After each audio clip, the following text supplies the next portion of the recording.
Today we're diving into how you can stick to a carnivore diet on just $10 a day. I'm going to share some tips on finding the best deals, and I'm going to explain to you how to prepare simple, nutritious meals for just $10 a day. So let's get started. The carnivore diet doesn't have to break the bank. It really doesn't. So if you're curious about what foods are affordable to eat on a regular basis for the carnivore diet, you are in the right place. If you take the time to listen to this video, I will show you how cheap it actually is, even in today's times where prices seem to be up on everything. Be sure to subscribe to my channel. That way you don't miss any carnivore diet videos that are packed with tips, tricks, and all sorts of stuff that are gonna help you on your carnivore journey. So what are the best foods to buy for an affordable grocery haul on the carnivore diet? Well, let's talk about some budgeting tips.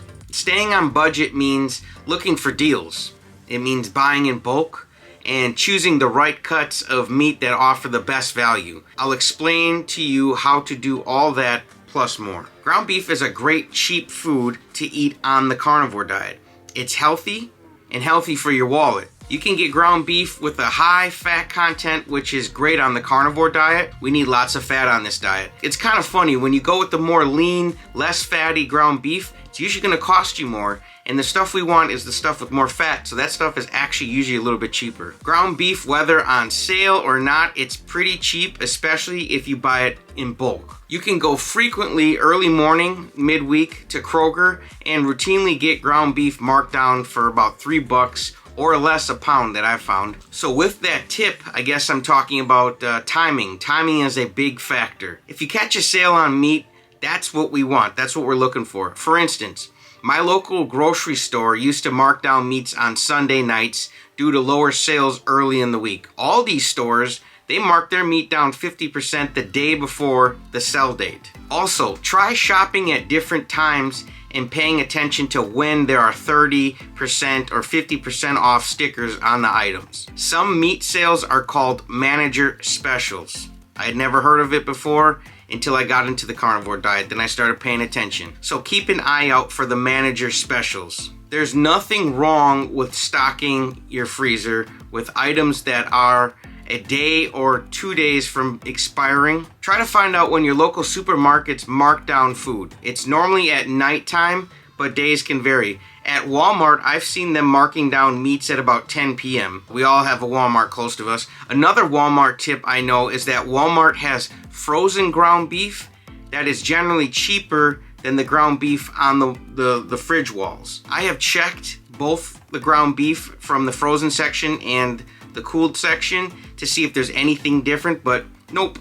It's just cheaper, I think, because it's frozen. I would suggest that you maybe get a small chest freezer, or if you have an extra fridge like in your garage or something, you could turn that thing all the way down to its coldest setting and make the entire fridge a freezer. But by having an extra freezer, you can take advantage of sales or clearance deals at other stores. Every time I see meat marked down, I usually get it.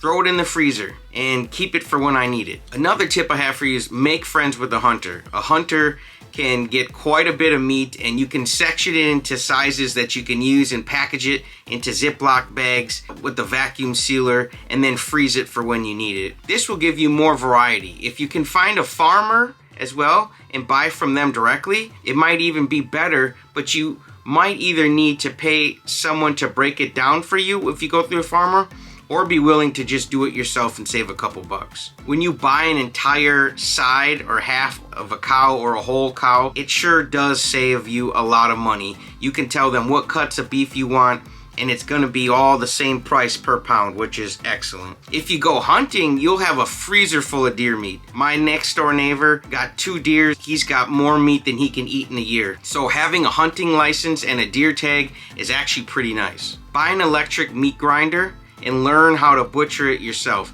If you're willing to do all that, 1 or 2 deer will pay for themselves in no time. Just make sure you read up on how to prepare it. Deer meat is very lean. So what my neighbor did was he actually cut it with some pork, and it was actually very good. Generally, beef that's bought in a whole cut is cheaper than buying a single cut steak or a roast per pound. When I do this, I also save the beef fat for tallow to cut down on cost of cooking for deep frying my chicken. It's a lot cheaper to render your own beef tallow than keep buying it. Cheese, love it. I'm from Wisconsin. I'm a cheesehead. Cheese is also fairly cheap. Some people don't eat it on the carnivore diet. Some people do. I haven't noticed any weight stalling. I haven't noticed cheese slowing that down. I haven't noticed cheese making me feel uncomfortable. So cheese is something I eat regularly. Cheese is packed with fat, which is good for the carnivore diet. Sardines are another one. They're really cheap. I see a lot of carnivores eating them, and they're a good source of iron and protein. And it's just another great cheap food option on the carnivore diet for you. Chicken. It's another great cheap meat on the carnivore diet. I buy boneless, skinless chicken breast and thighs for about $3.50 a pound. Or you can just get your own chickens. Those chickens you buy, they are gonna save you lots of money on eggs. And I suppose when they stop laying eggs, you can always fry them up. And speaking of eggs, eggs can also be cheaper than meat. Eggs are another great way to save money on your carnivore diet. And we're talking about having carnivore meals $10 a day. Eggs fits right into that. Another way to save money and eat for $10 a day on the carnivore diet, you can use grocery apps. Apps like Flash Food app or the Flip app to check prices and products in areas near you. Using grocery apps is a great way to not spend a lot of money on gas while you're driving around looking for sales. I typically have better luck saving money going to the smaller, locally owned grocery stores versus the big chain stores like Walmart. Also, definitely snag the bargains on meat right before or right after a major holiday. You can get some really good deals on meat if you go the day before a holiday. If the store knows they're going to be closed for a few days during a holiday, they usually will put the meat on sale before the closure. Now, if it's a grocery store that stays open during a holiday, they'll usually have the sale after the holiday. Now, Easter will be coming up soon, so you'll be able to get some good deals on hams pretty soon. Now, if you can afford it, you may want to invest in a vacuum sealer to help you store your food in the freezer. Those items will last much longer in the freezer with no impact to the food quality. With these ingredients I'll be talking about, we can prepare a variety of meals. I'll show you how to mix and match these foods to keep things interesting and nutritious without us going over our $10 daily budget. So that brings us to meal planning. Let's build a typical $10 carnivore meal. What I would do is do some hamburger beef patties with scrambled eggs for breakfast. For dinner, I would have a hearty, crispy chicken thigh, fry that up in the tallow, and that would be awesome. And that meal is definitely gonna be less than $10 a day. I fry up all my chicken legs and thighs with beef tallow or pig lard. When it comes to the eggs and the burgers, you can add either butter or tallow, and it's gonna make them taste great. And the beef tallow is actually better for your health than if you were to fry up your chicken in some sort of seed oil. Beef tallow, I don't know if you know, it actually helps burn visceral fat. And if that's one of your goals, to get rid of some visceral fat, like it was a goal for me, then you wanna add in the beef tallow to your diet. Put it in the eggs, fry it in your chicken, add some to the beef patties, put it wherever you can, and it's gonna make things tasty and help you out to get rid of that visceral fat. So making the carnivore diet affordable requires creativity and some discipline.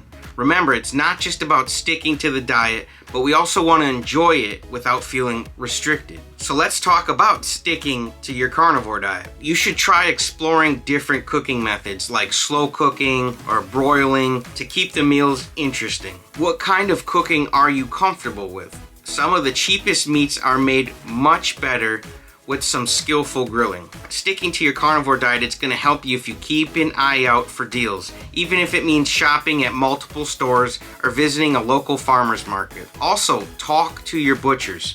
Butchers know what other people buy, they know what they eat, they know what's cost effective and what's not. Butchers can also teach you about the different cuts of meat and what's best for whatever meals you're trying to plan. Every cut of meat has its place in the carnivore diet. It's just a matter of asking and then learning. Don't be embarrassed to ask questions. My coach always told me, if you don't know something, you'd be dumb to not ask that and learn from it. So don't be shy, ask a question, because on the other side of a question, there's always an answer, and that's your opportunity to learn and to grow and to be a more savvy carnivore. So the more tips you know, the more money you will save and the more likely you are to stick to your carnivore diet. So in the end, it's about what's on sale when it's on sale. We keep our shopping list up to date as it becomes apparent we need something, and we do our meal planning based on the flyers, coupons, and sales that we see. If you're curious to see what a typical carnivore dinner looks like for me and my family,